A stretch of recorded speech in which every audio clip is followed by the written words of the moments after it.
इसी महीने राज्यसभा चुनाव होने हैं और राज्यसभा चुनाव के बाद लोकसभा इलेक्शन। लेकिन उससे पहले जयपुर राजधानी मुख्यालय पर नगर निगम हेरिटेज के मेयर मुनीश गुर्जर की कुर्सी खतरे में नजर आ रही है। इस वक्त नगर निगम हेरिटेज में 100 पार्षद हैं, जिसमें से 47 पार्षद कांग्रेस में हैं, तो वहीं 42 पार्षद बीजेपी से हैं और 11 पार्षद निर्दलीय। सबसे खास बात यह है कि कांग्रेस के 47 पार्षदों में 36 पार्षद के अलावा निर्दलीय पार्षद और बीजेपी के पार्षद भी इन दिनों मेयर की खिलाफत करते हुए नजर आ रही हैं। वहीं हेरिटेज नगर निगम और भाजपा कांग्रेस दोनों में किसी को स्पष्ट बहुमत नहीं होने की वजह से साधारण सभा का मामला भी अटका हुआ है। साधारण सभा नहीं होने से शहर की कई समस्याओं पर चर्चा और उनका समाधान नहीं हो पा रहा है।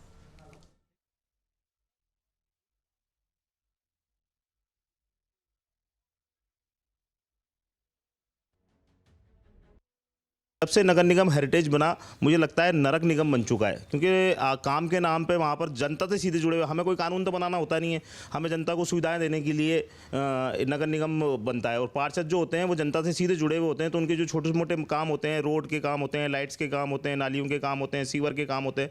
आज आप देखो कि 176वीं रैंकिंग जयपुर की, कहाँ हम 21वीं रैंकिंग में थे, कहाँ हम 176वीं रैंकिंग पे पहुँच गए। तो हमने शहर को जो पहचान है, उस पहचान को खो दिया है और थोड़े दिन में यूनेस्को का तमगा जो हमारे को मिला हुआ है वो भी हम खो देंगे। तो कोई कंट्रोल नहीं है। तो इन सब की जिम्मेदार मेयर कहीं ना कहीं हैं।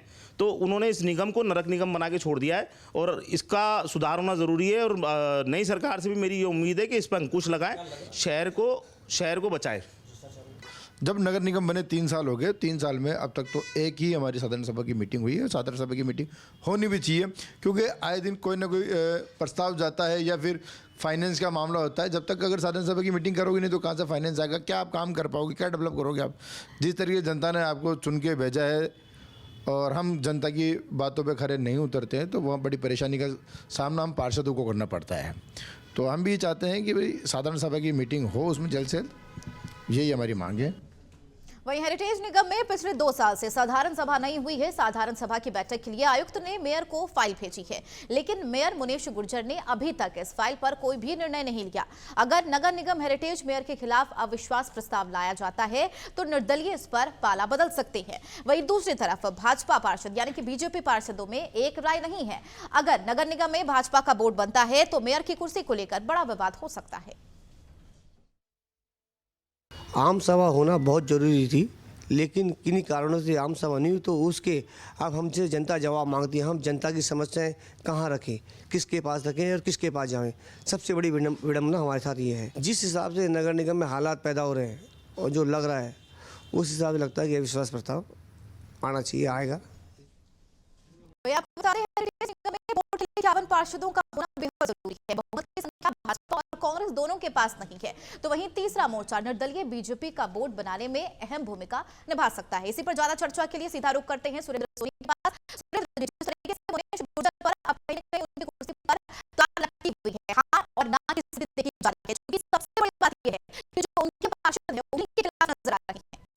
बिल्कुल चंदा, मुझे इस पूरी राजनीति पर जो है वो जो है राहत इंदौरी की कुछ पंक्तियां मुझे याद आ रही है कि बन के खासा बाजार में आ जाएगा, जो नहीं हुआ वो अखबार में आ जाएगा।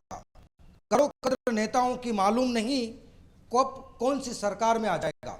हालांकि इस वक्त जयपुर की इस राजधानी की सियासत जो है, हालांकि नगर निगम हेरिटेज कोई इतनी बड़ी पॉलिटिक्स नहीं है, लेकिन यहां पर भी देखिए कि लोकसभा चुनाव से पहले किस तरीके से सियासतदान इसको रंग दे रहे हैं।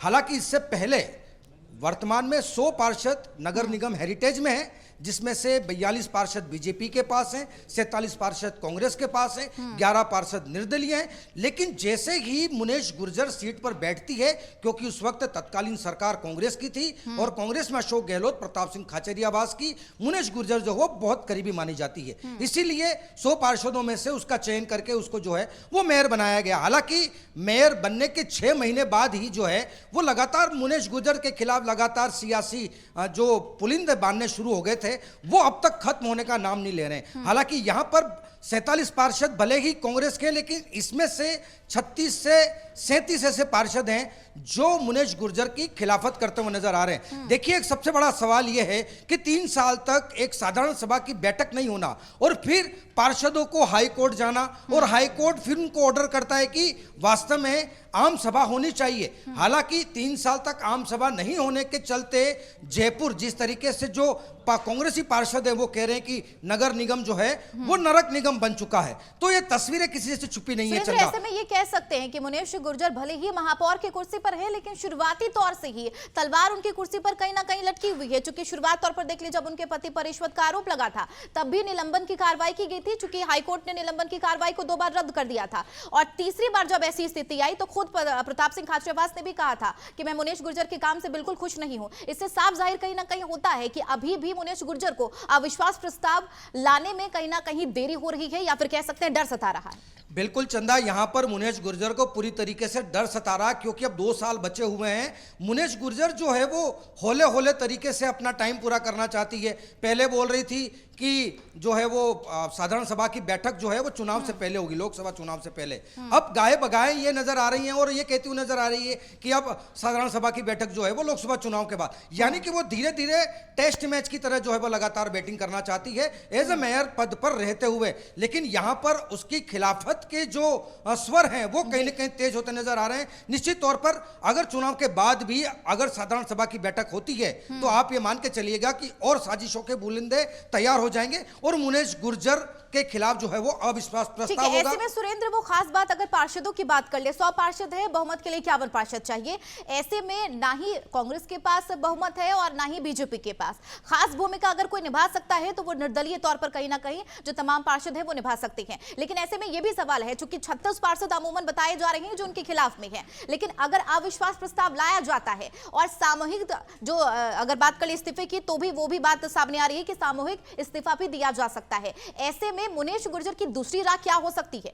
देखिए, मुनेश गुर्जर के पास एक राह ये हो सकती है कि वो बीजेपी जाकर के ज्वाइन कर ले, क्योंकि अब कहीं ना कहीं मुनेश गुर्जर का जो है कांग्रेस में तो कोई भविष्य नजर नहीं आ रहा है। तो ऐसा लगता है कि गाहें बगाहें अब ये चर्चाएं भी शुरू हो गई है सियासी हलकों में कि मुनेश गुर्जर जल्द ही बीजेपी को ज्वाइन करेगी, ताकि जैसे ही मुनेश गुर्जर अगर बीजेपी को ज्वाइन करती है तो आप ये मान के चलिए कि बीजेपी के 42 पार्षद है, अब बीजेपी को बोर्ड बनाने के लिए सिर्फ 7 पार्षदों की जरूरत है। तो निश्चित तौर पर वो 7 पार्षद निर्दलीय खेल कर सकते हैं। हालांकि गाहें बगाहें ये भी चीज कही जा रही है कि जो कांग्रेस के 36 पार्षद हैं वो मुनेश गुर्जर को पद से हटाने के लिए भले बीजेपी को सपोर्ट कर सकते हैं। तो ऐसी स्थिति में करो या मरो की स्थिति मुनेश गुर्जर के साथ रहेगी। लेकिन अब तस्वीरें देखने वाली बात होगा कि सत्ता परिवर्तन के बाद क्या महापौर भी बदली जाती है, या फिर कह सकते हैं मुनेश गुर्जर क्या यहां पर परिवर्तन किसी तरीके से करती हैं, क्या वो भाजपा का दामन थामती हैं या फिर नहीं। बहुत शुक्रिया सुरेंद्र इस खबर पर लगातार चर्चा के लिए।